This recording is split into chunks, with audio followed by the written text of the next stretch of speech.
January 2010, I am standing at the arrivals hall at Wilmington International Airport. I had my 2 suitcases with me, my master's program in front of me, and the weight of expectation of everyone who had ever believed in me weighing and pressing down on my shoulders. And there he was, my cousin Chimaobi.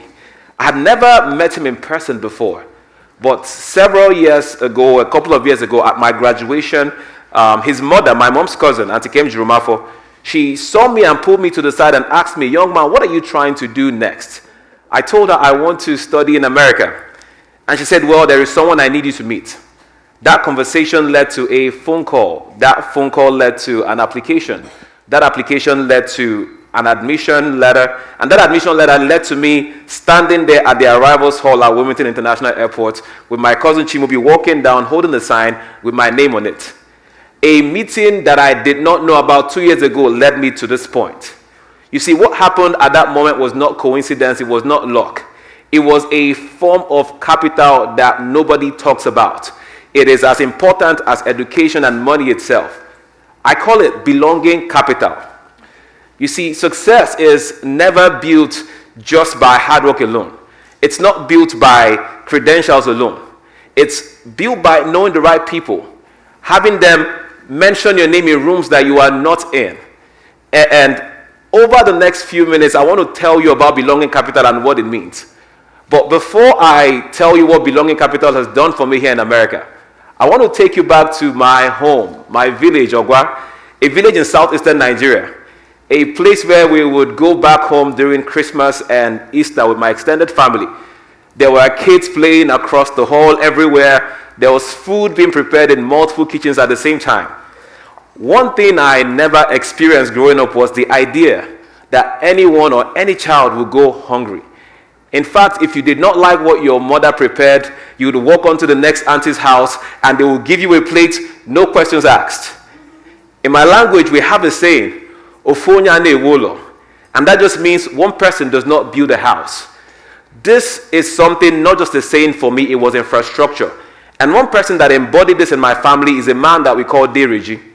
Now, De is a title in my culture that is used to describe an older male figure, an uncle, a senior cousin, whatever. Dereji is someone, when I met him, he was already in his 80s.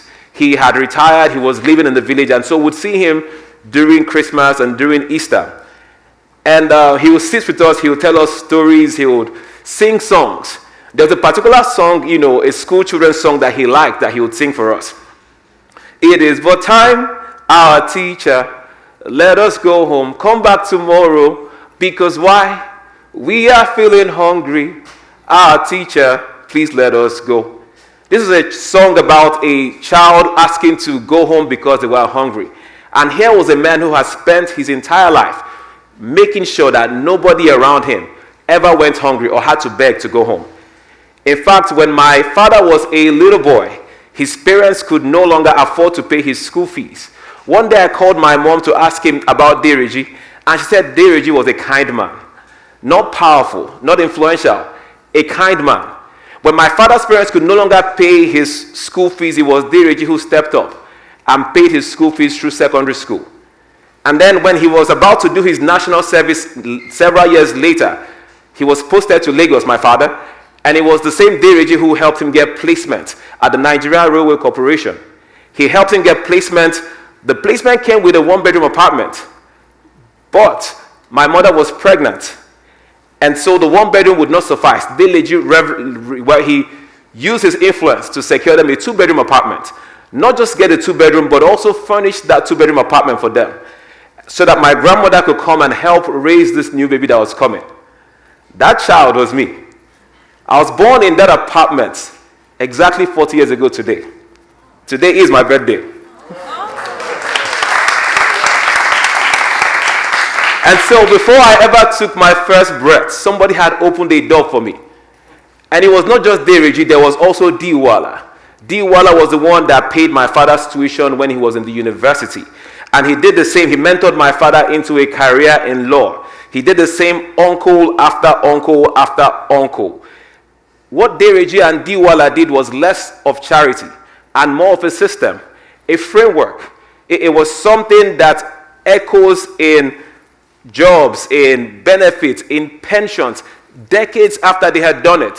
One single act of belonging capital echoing across generations. And so when I was at Wilmington Airport, I was not starting from zero. I was starting from a foundation that someone had built for me. Now, fast forward to 2011, I was in my second year in my master's program. I already had a bachelor's in computer engineering, internship experience, excellent GPA.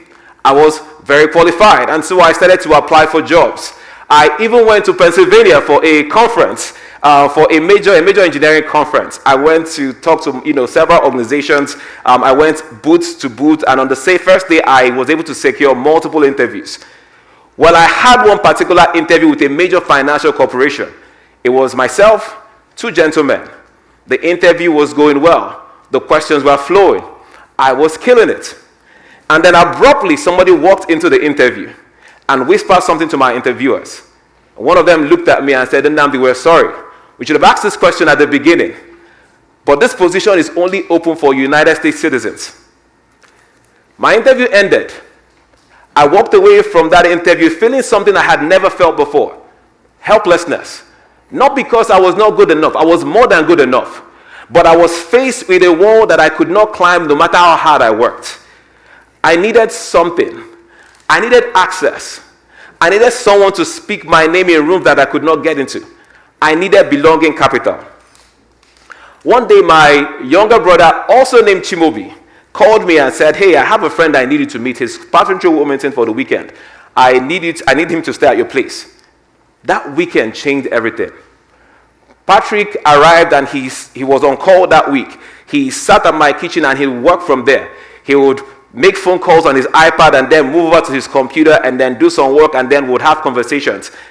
It felt so simple, so easy, so casual. I asked him, "What exactly do you do?" And he said, "I'm a database engineer, a database administrator, SQL." And then he proceeded to walk me through exactly what that entailed. And as he talked me through, the work did not feel impossible.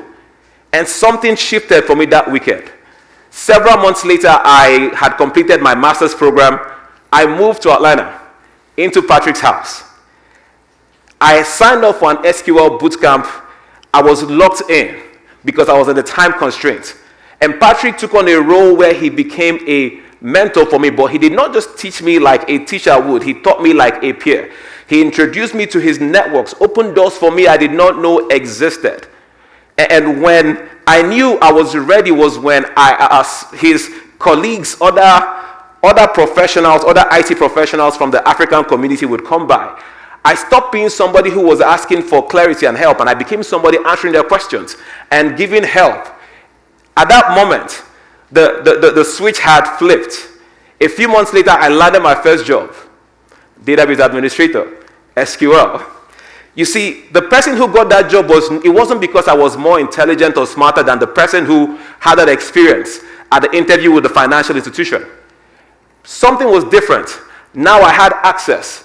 I had somebody speaking my name in rooms I could not get into. I had been given belonging capital, and everything had changed. You see, what happened to me was not random. It is something that once you experience it, you begin to see it everywhere. Belonging capital gives expression to itself in three forms. The first method is access capital. Access is a system. It is somebody showing you the system before you have to navigate it blindly. When I first arrived at UNC Wilmington, I had no idea you could work while you were in school. Where I'm from, school was school.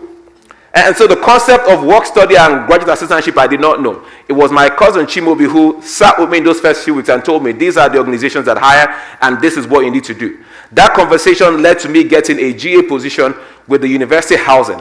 And that position earned me, covered my out-of-state tuition, put a roof over my head and paid me a stipend. Access capital is somebody who has gone through the system, showing you where the traps are and also where the doors are. The second form is sponsorship capital. Access will give you information, but sponsorship is what gets you inside of the room. Several years ago, I was at my church. A leadership position had opened up, and it was something I was so young I was not in line for. But a friend, Charles, he believed in me so much he was willing to fight for me. In fact, his friend was in line for that same position, and it caused a real rift between them. But he went to leadership, and he said, I believe in this young man. I want him to be in this position. And so he was able to get me in. Now, while I was in that position, conflicts would arise and chaotic situations would come up. Charles did not just provide advice, he stepped in. He would have these conversations first, and then by the time I got to the room, everything was already prepared. You see, sponsorship capital is somebody willing to stake their credibility against yours and stand with you until you become successful. The last form is identity capital. Identity, and I think this is the most powerful of them all. It is somebody who is believing in you or chooses to believe in you even when you do not believe in yourself. Several years ago, my wife Stella and myself, we had started a business. We had invested everything because that was supposed to be the big break. The business failed. We lost all of our investment. I was distraught. We were in a hole financially, and I was in a hole emotionally. I felt like I had failed my family. But she would not let me stay there. She would tell me, this is just a phase, this is just a season. While I was down on myself, she would tell me, you are an intelligent man, you are a smart man, and the next time we do this together, the outcomes will be better. You see, identity is somebody being there and not letting you believe the lies you were telling yourself about yourself. Access, sponsorship, identity. 3 forms, 1 truth. In Igbo we say, Ikwamai, Ibamai. And it means, if the kinsmen don't know, the community will not know. And so I want to ask us a question today. Think about someone who has opened a door for you, literally. Think about somebody who has given you access when the system was closed to you. Think about somebody who vouched for you maybe when you did not have all the credentials required. Think about somebody who has believed in you or believed in you even when you did not believe in yourself. You see, I've found out that a lot of the time we never stop to acknowledge the people who have helped us along the way. And if you have found a bit of success, I want to ask you an even harder question. Who are you opening the door for? Because you see, belonging capital does not run out when you give it. In fact, it multiplies. We have another saying, Akari kwakebe, akeba kwakari. And that just means when the right hand washes the left and the left hand washes the right, they all become clean. So let's go back to the airport, Wilmington, in 2010. I'm standing at the arrival hall, 2 suitcases, with all of the pressure on me. And there was my cousin, Chimobi. And that moment happened because somebody had asked a question. Who are you and what are you trying to do? I am part of a village. A small village, but a village nonetheless. And every one of us in this room is a part of a village. And so the question is not whether you belong to one. The question is, what kind of village are you building? What kind of village are you going to be a part of? Is it one where people find success and then forget? Or will it be a village like my small village, Ogwa, where no child goes hungry, you just hand them a plate? A place where Dereji furnishes a 2-bedroom apartment for a young couple expecting their first child. Not because he was obligated to, but because he was a kind man who cared about others sometimes more than he did himself. And remember, I was born in that apartment. Last saying for you today. We have a saying, Onyara la wanne, and it just means let nobody forget their brother or their sister. We did not arrive here alone, and we will not rise alone. Thank you.